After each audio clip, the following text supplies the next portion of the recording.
নতুন ভ্যান পেয়ে খুশি রবিউল। জন্ম থেকেই প্রতিবন্ধী, তবুও ভিক্ষা নয়, কঠোর পরিশ্রম করে ভ্যান চালিয়ে সংসার চালাতেন তিনি।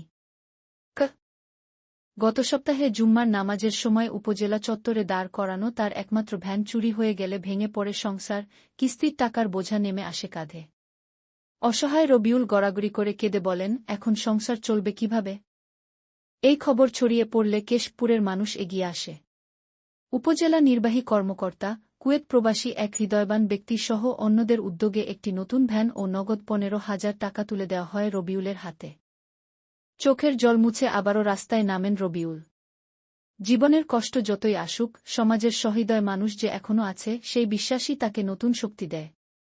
মানবতার অবক্ষয়ের মাঝেও ফুটে ওঠে মানবতার জয়।